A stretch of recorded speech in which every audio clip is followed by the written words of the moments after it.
a lot of people get their real estate license because they want to not have a job, right? But ultimately, most agents out there, number one, don't make a lot of money. So a lot of them aren't really actually out there doing deals. But then the ones who are, if they don't actually create a business that operates without them, they ultimately just have a job. If they got hit by a car the next day, if for whatever reason they decided to stop working, they would no longer have income coming in. And so we've really, preached and taught everyone here at TRE to be true entrepreneurs.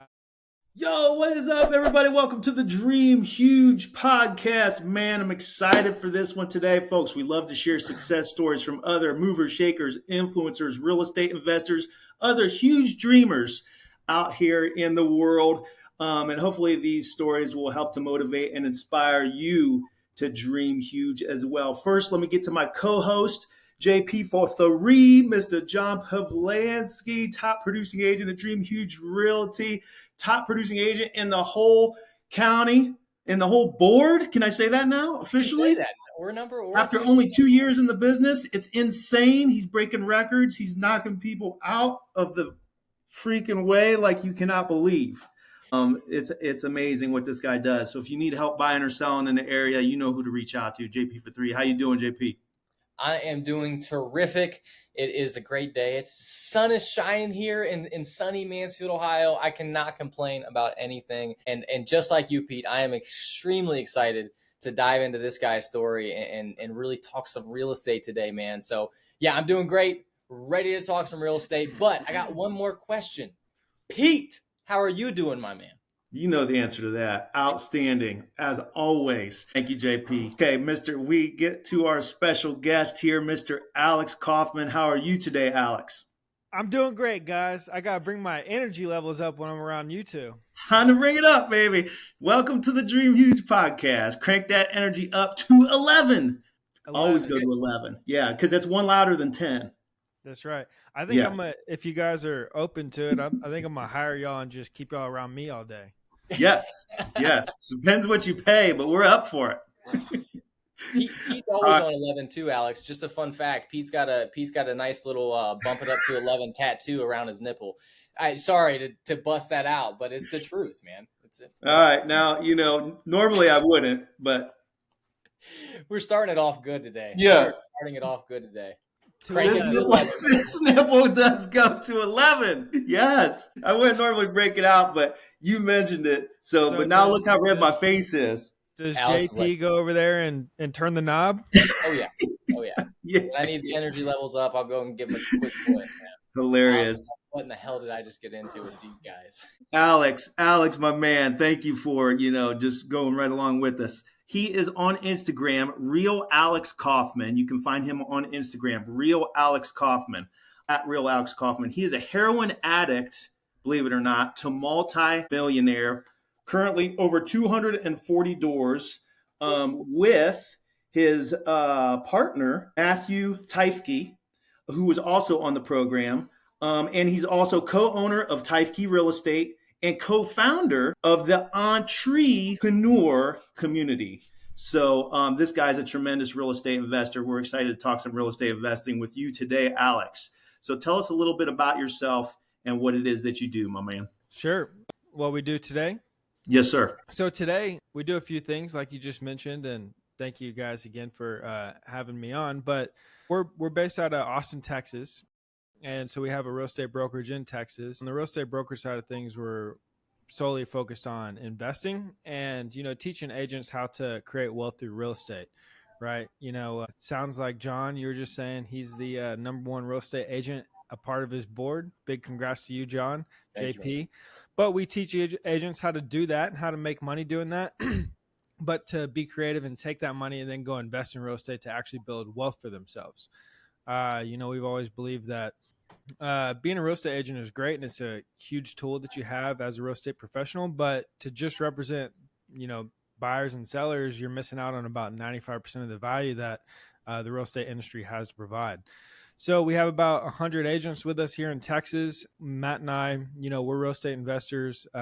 We do own about 240 doors with us and with our investors. We raise capital and buy deals We just closed on a 109 slot RV resort right outside of Dallas. We've got a 141 slot under contract right now. And really our big focus for us personally is continuing to find bigger and better deals and buy them with more great people. I love it. I love it. And you said something incredibly important. And I think that's why us at Dream Huge and you, the mutual connection. And we've been on some email threads together. We've actually had on some phone calls together, talk through some deals and things like that. But you're not just an agent. You guys don't want your agents to just be agents. And that's something that stands out because a lot of brokers, they want your agents to stay agents and make money. Pete is the same exact way as take that money that you're making and throw it into real estate and provide wealth and provide financial freedom for your family. So I just want to touch on that too, because that is absolutely amazing. So yeah, it's important. You know, I mean, everybody, a lot of people get their real estate license because they want to not have a job, right? But ultimately, you know, most agents out there, number one, don't make a lot of money. So a lot of them aren't really actually out there doing deals. But then the ones who are, if they don't actually create a business that operates without them, they ultimately just have a job. If they got hit by a car the next day, if for whatever reason they decided to stop working, they would no longer have income coming in. And so we've really, you know, preached and taught everyone here at TRE to be true entrepreneurs and to take advantage of all aspects of real estate while they're here in the business. Yeah, that's amazing. We preach the same exact thing, Alex. You know, I start every sales meeting with, first of all, thanking the team. Truly grateful for everything they do. And then I always quickly follow that up with, first and foremost, we are real estate investors. That's what we must do and focus on primarily to create financial freedom and build wealth for our families. Secondly, we will be listing agents. And thirdly, we will be buyer's agents. In that order, so you can build your business, not just have a job, right? Okay, so I just looked it up and you mentioned it. What do you guys think the average real estate agent makes? Out of all agents in the United States in real estate, or yeah, just the average real estate agent in the United States, driving Uber and stuff too. Just a real estate agent, just the agent hustle. AP, you go first. I'm gonna say 35,000. Okay. The average, I don't know because I wonder where this stat comes from, but I would say that over half don't make any money. And then, you know, those that do, I don't know, if I had to choose an average number, I'd say less than 40K. 56K. A little higher. 56K. Like you said, it's good, but it's not a lot of money. Right. And it's a job. And like you know, JP, it's a 24/7 job. Where'd that stat come from? Just a quick Google search. Yep. So yeah, you know, fact check me. You know, we can find a couple different stats as well.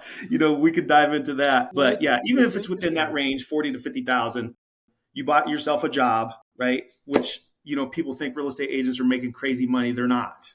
The top producers are, but the average ones are not. No. You know, so yeah, that's what we're trying to get across. There's a stat released. They release this every year here, Austin Board of Realtors. And it's about, I'm probably off a little bit on the numbers, but give or take, it's about 48% do zero transactions, period. 48% of all licensed realtors, a part of the Austin Board of Realtors, make no money in real estate. They do zero transactions. It's like 12% do like one a year. You know, like 6% do like two a year. And then, you know, about 1% of the licensed realtors, 1% to 2% do, you know, one a month, 12 plus a year. Wow. Yep, the old 80-20 rule. Yeah, I mean, that rule is probably even higher. It's like the 98-2 rule. No doubt. So let's, I want to dive into this first, Pete, just because I know that you guys had your first official call last night, correct, Alex? No, we do our monthly investor calls every month. Last night, though, was just an update call on the previous projects that we've done with our investors. And we did talk about a new deal that we have under contract, though. That was the first time we mentioned that deal live to everybody. That's amazing. And I think we even seen you guys in the Grant Cardone group at one point in time. So tell us a little bit about that investor call, and then that is associated with TR3 Capital, correct? Yep, TR3 Capital. So last night was just every month we host these monthly investor calls where we go over the, you know, stats and the performance of our current deals that we have under contract. We give updates on things that we're looking at in the market. And we also talk about, you know, new opportunities that we either have under contract or about to pursue. And so last night, that's what we did. We have a new one under contract. It's a 141 slot RV/tiny home park right outside of Dallas, Texas. And so we presented that to everybody and starting to fill up that fund 3. Yeah, put me on the call, and anybody else that is interested in getting in on that call with these guys, shoot us a message. We'll get you on as well. So, I ran across you guys on the Grant Cardone call as well, which Grant, for those of you guys who don't know, Grant does something similar. They do a bi-weekly, twice a week real estate investor call that you actually have to pay to be a part of. Do you guys charge to be a part of your call, or is this a free group? Yeah, I mean, it's really for people who want to invest with us. It's not so much like mentoring and coaching and things like that. It's really just giving updates to investors on how the investments that they invested in are doing, distributions we're paying out, updates along with the projects, us overseeing management, and then us, revealing any new opportunities that we have. And so, no, you don't have to pay anything to join, but it's really for those who are interested in investing capital with us and for our current investors who have invested capital with us. Does that make sense? It's not structured like the Grant Cardone, like bring your deal, let's call it, let's work it, let's run through the numbers, etc. Gotcha. More of just an investor group. Love it. What do some of those returns look like for your guys' investors, Alex? Sure. So one we just closed on, TR3RV Resort. That one's going to be about close to a 9% cash on cash return, about a 2.8 equity multiple, and about a 26+% IRR. Those are just based on initial projections, that could get better over time. We try and underwrite and project pretty conservatively. Our goal would be to overperform versus, overpromise and underdeliver. So these are all pretty conservative projections, but that one, worst case scenario is going to do that. Now, is that like a 5-year deal or a 10-year deal, or what is that IRR based off of? Yes. So those projections are based on a 5-year hold. The fund could stay open for up to 10 years. With that specific deal, though, we locked in 0% interest seller financing terms. And there was a 5-year balloon on those seller financing terms. So that's why we based the projections based on the 5-year time period. But at the end of those 5 years, a few things could happen. We could either A, convince the seller to continue the seller financing terms, which would be ideal. B, we could refinance out of it. Our LTV at the time will be very low, like 30, 40%. Or we could pursue selling it if the market's good and we have the right offers in front of us. I love it. Absolutely. And these guys are sharp, man. I've had the opportunity to talk with them through a couple different things, and you guys are incredibly admirable. So definitely. We almost put a deal together. Did we almost put a deal together with these guys? Yeah. We were on the phone call, the Huron, the 54 unit up in Huron. Yes. Cashflow, Ohio. Cashflow, Ohio. Yes. So whatever happened with that deal, JP? Do you know, did he sell that or? No, he didn't. I think he's just held on to it. I continue to follow up with him, and he kind of slowed down on it. So I think he knew his numbers were a little high, but he's holding on to it right now. So hopefully it comes back across our desk and we can get something rolling with these guys. That guy didn't seem too motivated. It seemed like, I'll sell it, if I can get the right thing. And those typically aren't the best deals, as we all know. Mm-hmm. That's right. 100%. Hey, man. So, all right, take us into you personally a little bit. How in the hell did you go from heroin addict to real estate millionaire? Sure. So my entire life, I've been pretty entrepreneurial. Back when I was younger, it was in non-productive and non-legal ways, and by the time I was 21 years old, I was a full-blown heroin addict in and out of jail for drug possession charges, like possession of marijuana here in Austin, Texas. And so, but I didn't really, just like anybody, I don't think anybody who's doing heroin right now is really enjoying their life. I don't think that they're, very happy about it. And a lot of them are just lost, just like I was. And so I really wanted to not live life that way, but I just didn't really have a solution at that time, or all the previous thousands of times that I had told myself I was going to stop and, do something different. I didn't really have a solution to pull me out of that cycle, but I got, arrested for the last time for possession of marijuana August 13th of 2015. And, you know, it was that time where I went to county jail again and family wouldn't bond me out of jail. And I really was able to sit there, and I wanted to get sober. You know, like I just mentioned, I didn't want to continue to live life that way. So that really kind of presented me an opportunity to have some time to sit in there and, you know, really come to terms with myself about, hey, you know, I'm no longer going to be doing this again and again and again and again, and go get some actual help. And my family was willing to help me get some help. And so, you know, I went to a treatment center right out of county jail, 2015, and I stayed in that treatment center for 4 months or so. Then I went to sober living right after that up in North Texas and was there for a year. I started managing these sober living houses. You know, like you get free rent if you manage it and oversee the guys and help people out and things. House hack. Yeah, that's a good point. I never thought about it that way, but that's my first house hacking experience. But I was making, you know, $8.25 an hour at the time working at Firehouse Subs. My license was suspended because I got arrested. So I was riding my bicycle to work and back every day. And I had lived my life so unhealthy for so long, you know, from like 11 to 21 years old. I was not concerned with my physical health. I was obviously putting things in my body that were not good for me. I wasn't eating healthy or, you know, smoking cigarettes. Like I lived so unhealthy. And so when I finally got sober around that time, you know, I had to restart my life basically. And I had been under the influence, you know, for the last 10 years, every day. Xanax, pills, Oxycontin, hydrocodones, you know, heroin, smoking weed every day, drinking, like whatever I could get my hands on, I was doing at all times, you know, from, you know, 12 years old till 21 years old. And so there's a lot of that stuff that I don't remember. Like I never really, you know, was able to develop into a, you know, an adult really because I was under the influence every day. So when I finally did get sober, I kind of had to start doing that stuff. And obviously I was, you know, living on different basis than I was previously, like, you know, practicing honesty and, you know, selflessness and things like that. And so I was really just kind of learning how to live life again. But house hacking, you know, managing the sober living houses. And I knew that I wasn't going to work at Firehouse Subs. I knew that I wasn't going to go get a job like my family, but I didn't really know my path yet. And I knew that I wanted to work for myself and have my own business, but I also knew that I couldn't go back and do what I had been doing for the last 10 years or so, right?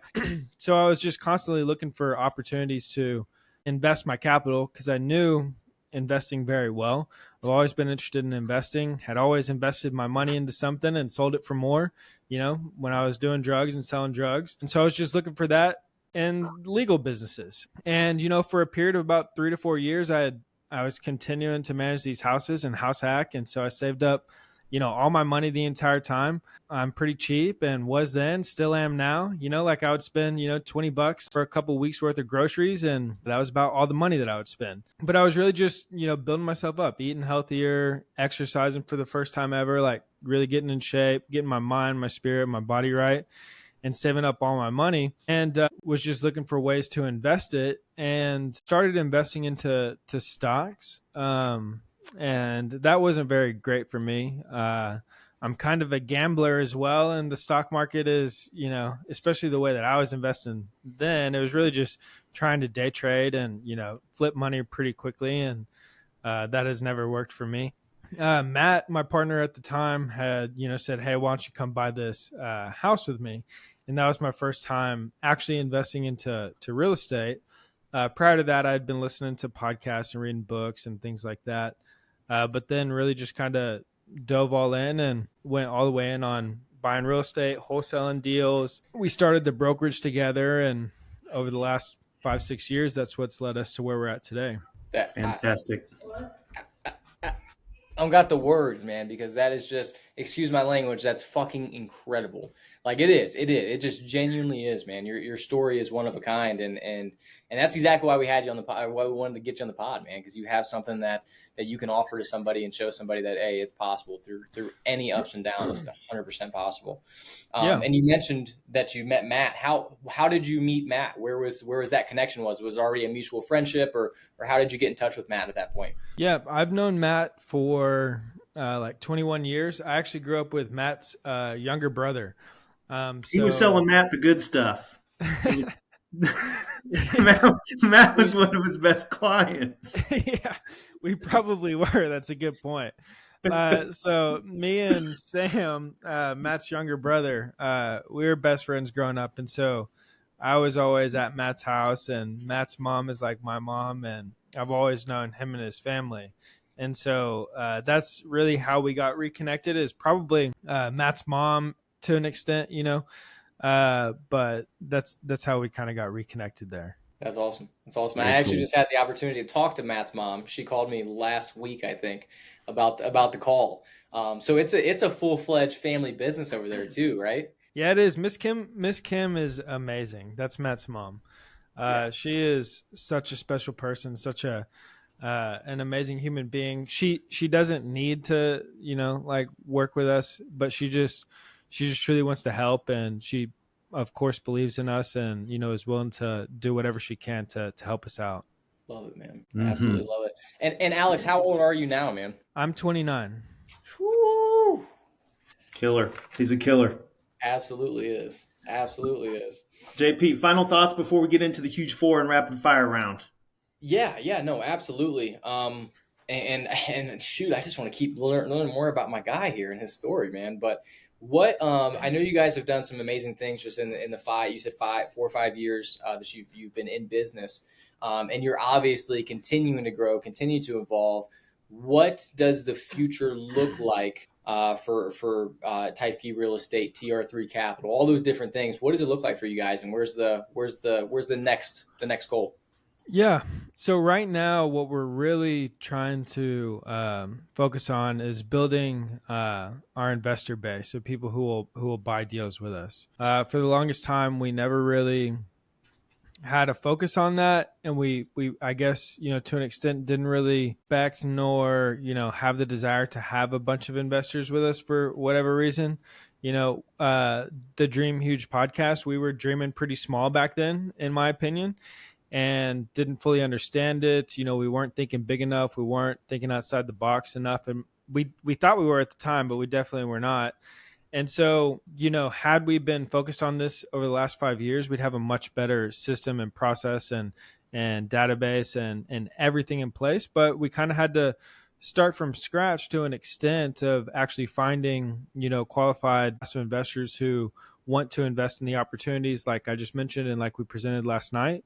So I would love to say that, a year from now, we have at least 500 people who have invested with us in these deals. Like the last one we just did, we had about 43 people invest with us. It'll be probably something similar here, 43 to 50 on this new one, Fund 2. So a year from now, I'd love to have at least 500 people who have done this with us. And our goal with it, though, is to continue to grow that and build on that, but to just continue to buy bigger and better assets. Like it's kind of what we've been doing.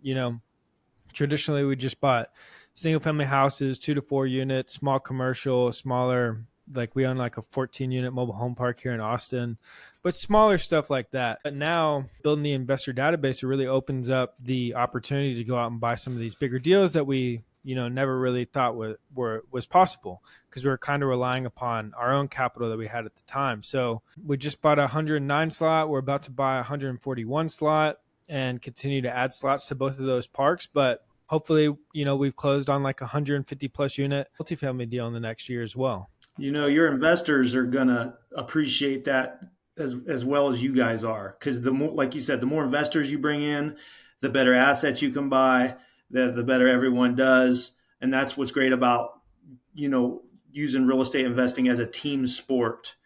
So how do you go about, I know, gathering investors, one, and then two, keeping them interested?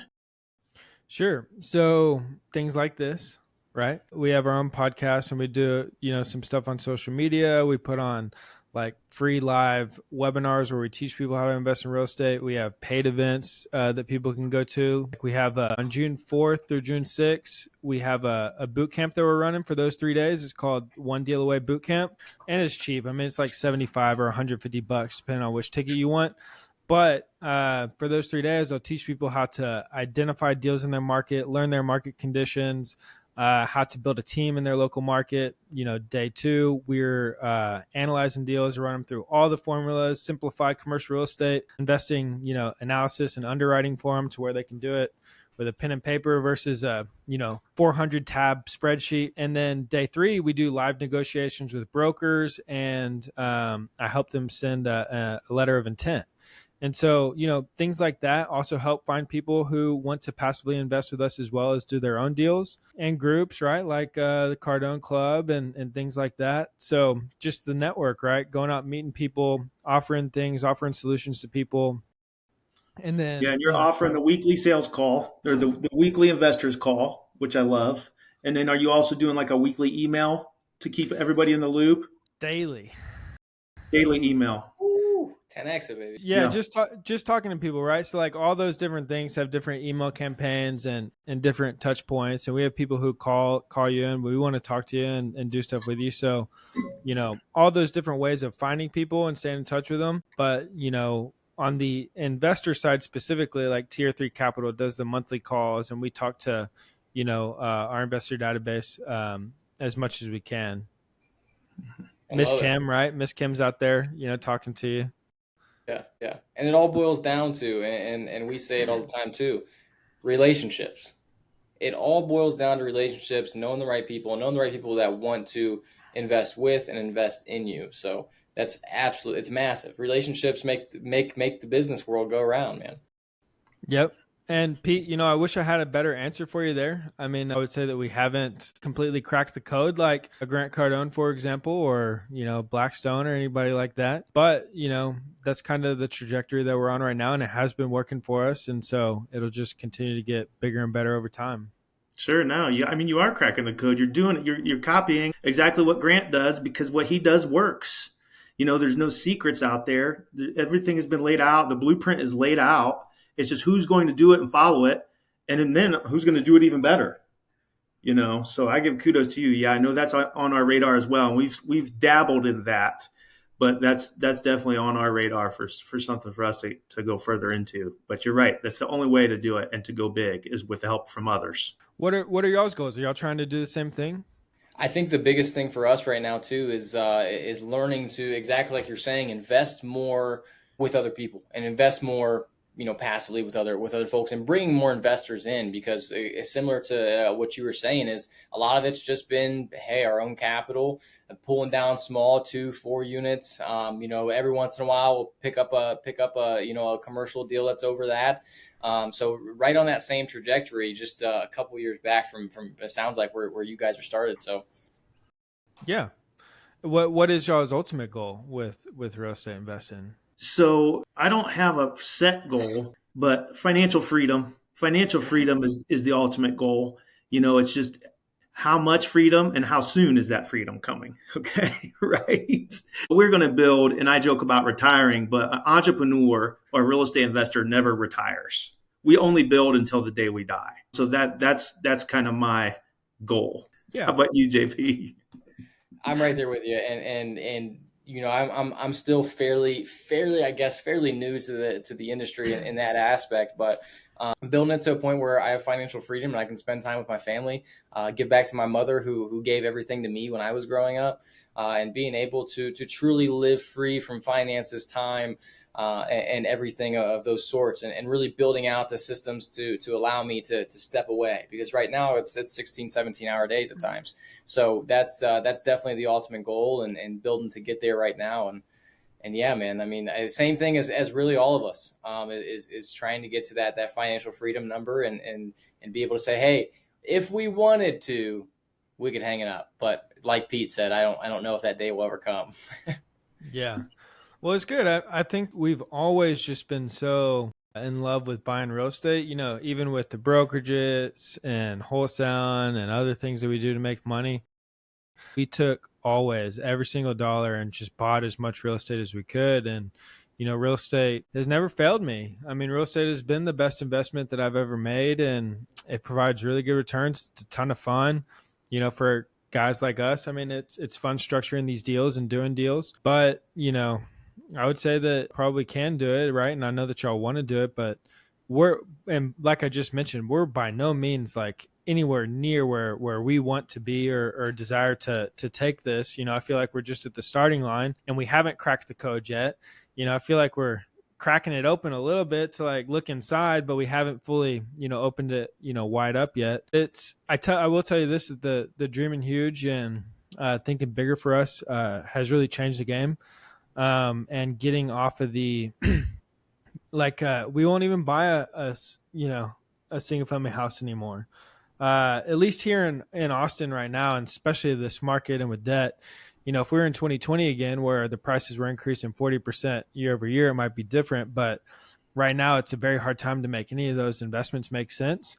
And basically, like 12 months ago, pulled the plug and, drew a hard line and said, we're not buying any more of those deals. And it took, quite a while and a lot of pain, a lot of, shifting around to get everybody and all the personalities and everything on board to think a lot bigger and do a lot bigger deals. And the moment that I feel like everybody did come on board to that vision and really start thinking bigger and approaching it in a bigger way, a lot of bigger things started to happen.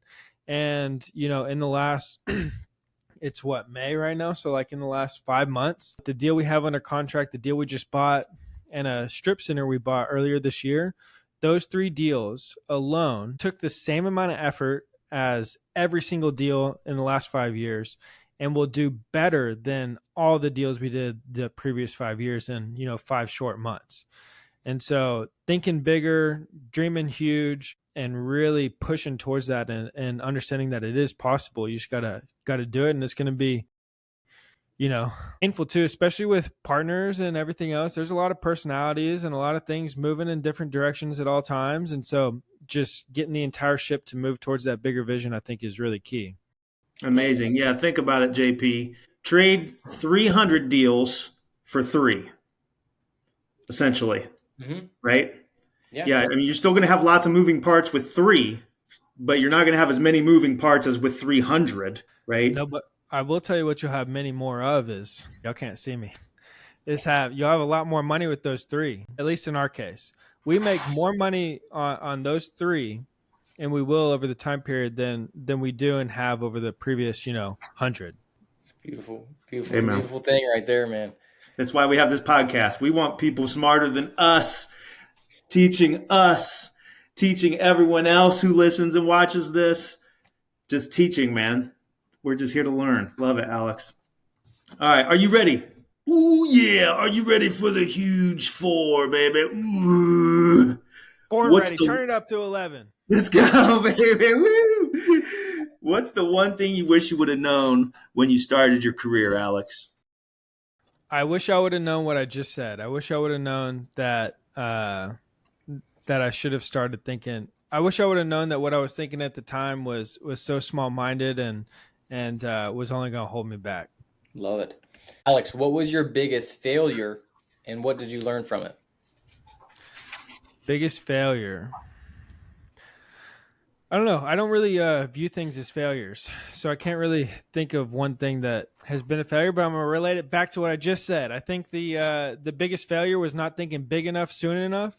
And what I learned from it is that, I need to constantly be thinking bigger and pushing the team and adjusting things around thinking bigger versus thinking small, chasing small things like, oh, let's go make $100 over here. Let's buy this small deal over here. And, avoid distractions and focus. I used to think that it was actually detrimental to focus. I used to think that I was and we were better because we could do multiple things at once. But what I was missing at the time is that I was delusional. We're delusional, and focus is better, and thinking bigger is better, and not trying to do all these different things is helpful, and it's actually detrimental to our business.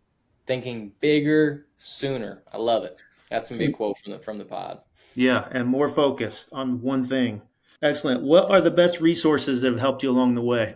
Honestly, Grant. I've probably watched every single YouTube video. I've read all of his books. Used to watch all of his lives when he used to put them on. But Grant has been a huge inspiration and for me personally. And I've always loved and respected Grant. And I think Grant's the best in the world at what he does. Well, plus you guys are buddies, right? I wouldn't go as far as say that, but sure. But you guys have done some content together and stuff. We were on Grant's TV show, The Real Estate King. It's actually coming out June 12th this year. Can't wait to see that. Yeah, that's going to be awesome. That's going to be awesome. All right, last one of the huge four, and you just touched on that. His books were definitely one of the ones that inspired. But what are the 2 books that have inspired your success the most?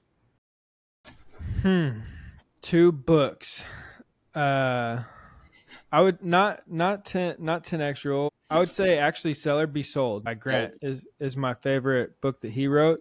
That really did teach me a lot about sales and still use and think about everything in that book to this day. And then another book, one I listened to recently, is What It Takes by the co-founder of Blackstone. And I really, that's just a recent book. It's fresh in my mind, but it's one of the better books that I've listened to recently.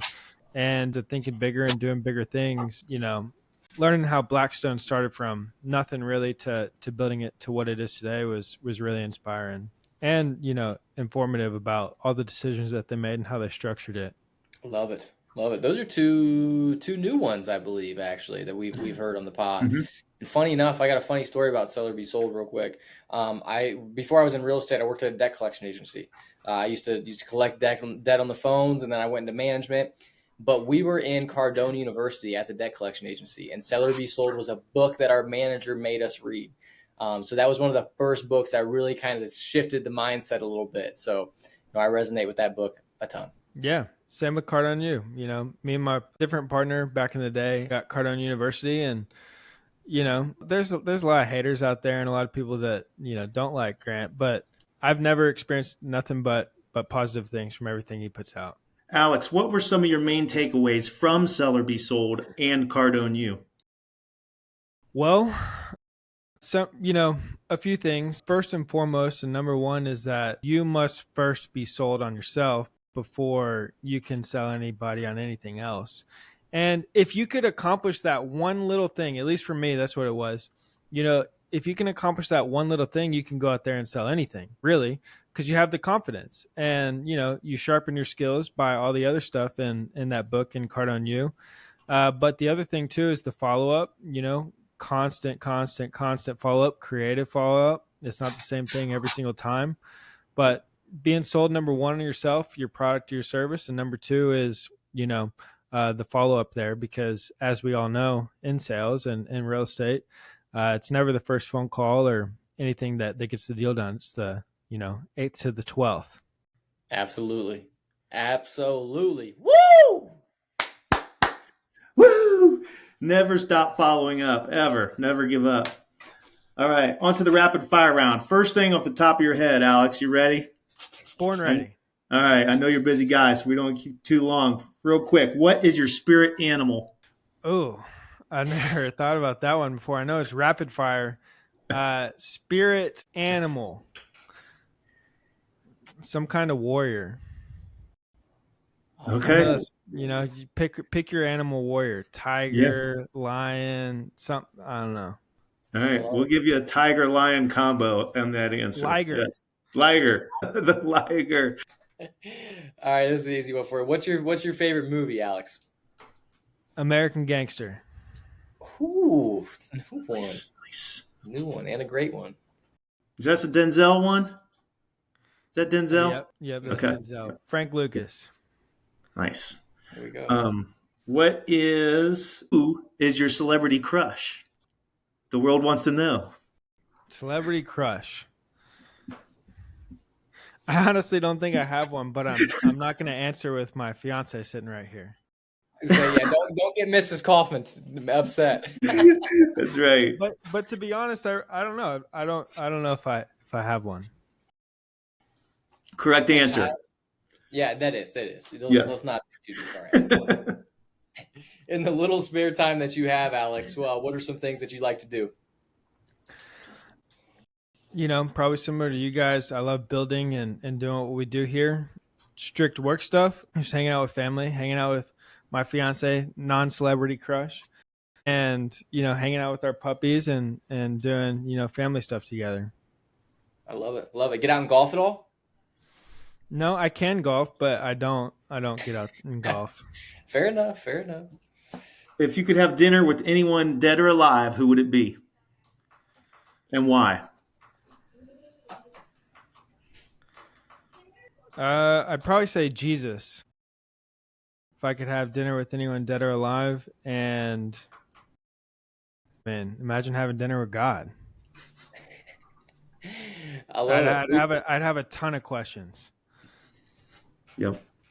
I love it. We've heard that one a lot. That's definitely a common theme. All right, here's a great one. What is your go-to karaoke song? I don't sing karaoke. I'm a pretty boring, bland person, but I have sung karaoke before back when, in the old days. And I don't really remember a whole lot, but I think I sung, I forget what the song's called. Y'all know who Blime is? Mm-hmm. Yep. April 22nd, 1992, I think is what the song's called. Yep. I think that might be one of the only karaoke songs I've ever sung before. Yeah, a little Sublime. Well, Brad Noel, whose son is now running the show. It's pretty cool. Mm-hmm. You can give us a little bit of it? Yeah. April 22nd, 1992. There was a riot in the streets. Tell me, where were you? Yeah. You were at home watching your TV while I was out in the streets participating in some anarchy or something like that. There it is. Boom. We got 4 bars there. There you go. We'll take it, right, JP? Yeah. Oh, yeah. We'll take what we can get on the karaoke. All right. What is something you fear, Alex? Something I fear. Something I fear, I guess, is really just kind of, lack of control. Honestly, and many things is I like being in control of what's going on around me. I like being in control of, what's going on. And so if anything, probably that. Like, I would hate to have lack of control in my life. Like, I was full of fear, back in the day when I didn't have control in my life. My life was in shambles. And, if I was working a job right now and I had financial uncertainty, I didn't know where I was headed, I didn't, have anything in place, and at any minute I could, lose this or lose that, it would drive me crazy. And so like that fear probably, drives everything that we do today. I love it. That's a great one. Last one of the rapid fire round, Alex. What is your greatest accomplishment? My greatest accomplishment. I don't know, because I don't. I kind of don't view anything that I've accomplished as great yet, kind of on purpose, and so I really don't view anything that we've done as adequate to where we want to go. So I'm gonna say my greatest accomplishment was getting my fiance. Good man. Good man. Amazing, man. This was an amazing episode, Alex, and it was an absolute pleasure getting to learn a little bit more about your story, learn a little bit more about you. And dude, thank you so much for hopping on the podcast and joining us today. Thank you, guys. Let's turn it up to 11 one last time. Come on. One more time, man. Woo! Thank you, Alex Coffman. These are so much fun, man. And we get to learn about investing in real estate as well along the way. So at Real Alex Coffman on Instagram. Is that the best way to contact you, Alex? Yeah, that's perfect. Okay, perfect. Thank you for joining us today, Alex Coffman, with Tyfkey Real Estate, and co-founder of Entrepreneur Community. Love what you're doing down there in Texas, man. Keep up the hard work. Thank you, everybody, for watching today. Please remember to like, subscribe, and share. And as always, remember the rules. Work hard, never give up, and dream huge, baby. Let's see the guns, Alex.